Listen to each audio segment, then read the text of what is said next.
तर नमस्कार मित्रांनो, स्वागत आहे आपल्या यूट्यूब चॅनलवर इलेक्ट्रिशियन अनिकेत. तर आज मी तुम्हाला सांगणार आहे सिलिंग फॅनचं कनेक्शन कशा प्रकारे करायचं. तर बघू शकता आतमधल्या दोन वायरी आणि बाहेरच्या दोन वायर आहेत. तर या वायरीवरील पहिल्यांदा इन्सुलेशन काढून घ्यायचं आपण. मी जसं काढलेलं आहे पॉलिश पेपरनं जाळून पण काढू शकता. त्या आहेत आपल्या कनेक्शन वायरी तीन घेतलेल्या आहेत, कारण की एक कॉमन वायर असते, दोन वायरला जॉईन करून एक कॉमन वायर तयार करावं लागते. तरी घेतली आपण स्लीव. तर पहिल्यांदा जेवढ्या काय आपल्या वायर निघलेल्या आहेत त्यांना पहिल्यांदा स्लीव टाकून घ्यायच्या. स्लीव टाकल्यावर काय होते, जी वायर बॉडीला चिटकायची आहे ती चिटकत नाही. बॉडीला वायर चिटकल्यावर काय होते, बॉडी शॉर्ट दाखवते, फॅन करंट चालू होते. त्यामुळं पहिल्यांदा स्लीव टाकून घ्यायच्या. चारी पण वायरला स्लीव टाकून घ्यायच्या. पहिल्यांदा मी दोन वायर टाकलेल्या आहेत कॉमन वायर तयार करण्यासाठी. तर ही दोन वायर टाकलेल्या स्लीवला आपण जॉईंट मारून घेतला. चांगल्या प्रकारे जॉईंट मारून घ्यायचा, नाहीतर काय होते लूज राहिली की जळते पुन्हा ती. त्यामुळं जॉईंट मारून घेतला आपण. राहिलेली एक्स्ट्रा वायर कट करून टाकली कात्रीनं. तरी एक तयार झाली आपली कॉमन वायर. आता राहिल्या दोन वायरी, एक स्टार्टिंगची आणि एक रनिंगची.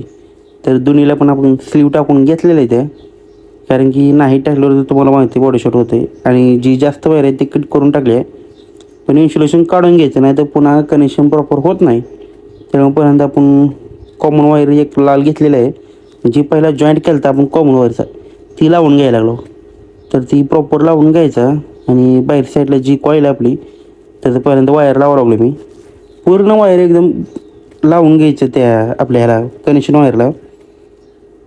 प्रॉपर लावावं लागते, नाहीतर कसं आहे लूज राहिली की स्पार्किंग होऊन जळते कनेक्शन. त्यामुळे पुन्हा वायरिंग चालू राहते, पण जी कनेक्शन केलेलं असते तिथून वायर कट होते. त्यामुळे प्रॉपर गुंडाळायची, पूर्ण तार गुंडाळायची त्याला. ही जी एक्स्ट्रा राहिली ती माघारी दुमडायची आणि अजून एकदा ही करायची आपल्याला. सगळं करून झालं मग पुण्याला मी काय केलं, शोल्डर पेस्ट लावून टाकली. शोल्डर करायचं आपल्याला, कारण की वायरी जळून पुन्हा जॉईंट जळून ती कनेक्शन आपलं केलेलं आहे. त्यामुळे आपण शोल्डर लावून घेतली. आपली शोल्डर पेस्ट आहे. शोल्डर गरम करायला ठेवले आपण. ही शोल्डर पेस्ट व्यवस्थित लावून घ्यायची. पेस्ट लावलं कसं आहे शोल्डर चिटकते एकदम बरोबर. पेस्ट लावायचं झालं की शोल्डर घेतलं मी, शोल्डर मारला चालू केलं. तर बघू शकता कसं आहे शोल्डर एकदम परफेक्ट मारायचं. शोल्डरला टाईम लागू द्या, जरा कनेक्शन करायला टाईम लागू द्या तुम्हाला. पण कसं आहे शोल्डर लावत जावं, नाही तर काय होतं आहे पुन्हा गिऱ्हाईकाची वरड येत असते, आमचं कनेक्शनच केलं नाही, फॅनच बंद पडला. त्यामुळे कसं आहे शोल्डर मारलं ना कनेक्शनमधून पुन्हा फॅनला कधीच प्रॉब्लेम येत नाही. जळली तर कॉईल जळते आहे, पण कनेक्शन आपलं कधी खराब होत नाही. तर शोल्डर मारून झालं की एक स्लीव घेतली मी 2 नंबरची. तर ते आता आपण जी जॉईंट मारला शोल्डर त्याला झाकण्यासाठी, ती बॉडीला टच होऊन यावं, त्यामुळे आपण एक 3 स्लीव कट करून घेतले त्याच्या मापाच्या. तर प्रत्येक वायरमध्ये एक एक स्लीव टाकून ती जी जॉईंट मारलेला आहेत आपण ती बरोबर स्लीवमध्ये यावं. आणि जी पहिल्या स्लीव आहे ती पण ह्यातच बसाव्या, अशा प्रकारे टाकून घ्यायचं. बघू शकता मी केलेलं आहे. तसंच सगळ्या वायरशीला करून टाकायचं, आतल्या पण बाहेरच्या पण. 3 वायरला स्लीव लावून घ्यायच्या. स्लीव लावून झाल्या, एक राहिलेली आपली, एवढ्या 3 स्लीव लावून झाल्या आपल्या. स्लीव लावत झालं वरने एक वायर ढकलायचं, कारण की आता खालून तर वायरीवर येत नाही ते.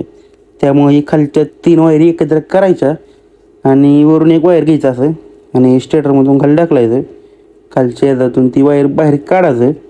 हे बाबा असंच काढायचं आणि ही वायर काढलं ह्याला ही वायरी 3 जॉईंट करायच्या.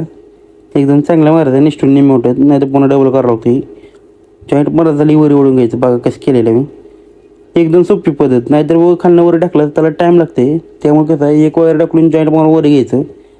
आणि ही झाली केबल टाईम मारायची, ही महत्त्वाची आहे. नाहीतर तुम्ही वरच्यावरी वायर वाढसाल ती निम्यातच कट होते वायर. ती शोल्डर मारलेलं तार तुटून निघतं आहे, काय तर होतं आहे. त्यामुळे तिन्ही पण वायरला एक केबल टाईम मारायचा. तुम्ही जरी वायरी वर लाव तरी काय होत नाही त्याला.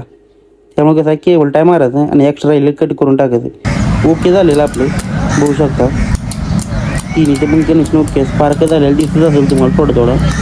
तर बॉडी शॉट पण नाही आपलं आणि पहिली पण एकदम ओके आहेत. कनेक्शन पण झालेलं आपलं. तर कनेक्शन झालं, ही वायरनेस ओतून घ्यायला लागलो आपण आता त्याच्यावर. वायरनेस कसं आहे लावून घ्यायचं. जी आपली जी वायडिंग केलेलं आहे तर ती एका ठिकाणी राहते, असे पसरत नाहीत तारा. आता कशा मोकळ्या असतात तारा सगळ्याच. ही वायरनेस टाकली कशी एकत्र एकदम गट्ट होऊन बसते. आणि वाढल्या एकदा वायरनेस 1 तासभरानं तर मग फॅन आपण फिट करू शकतो, काय सुद्धा अडचण नाही. पण पहिल्यांदा प्रत्येक कॉईलवर आतून बाहेरून सगळीकडून आपल्याला वायरनेस करून घ्यायचं आहे. मी सगळीकडून वायरनेस करून घ्यायला लागलो आहे. वायरनेस करून घेतलेलं एक महत्त्वाचं असतं त्यामुळंच. वायरनेस करून घेतलं की आपल्या फॅनचं कनेक्शन ओके झालेलं आहे, आपला स्टेटर ओके झालेला आहे. तर अशा प्रकारे सिलिंग फॅनचं कनेक्शन केलं जातं. तर बघू शकता तुम्ही एकदम प्रॉपर आपलं कनेक्शन झालेलं आहे सगळं. तर तुम्हाला दाखवतो जवळून मी फिनिशिंगमध्ये सगळं काम झालेलं आपलं, कुठं काय सुद्धा नाही असं एकदम. आणि व्हिडिओला आवडला असल्यास तुम्हाला व्हिडिओला लाईक करा, कमेंट करा, शेअर करा आणि आपल्या चॅनलला सबस्क्राईब करा. थँक्यू.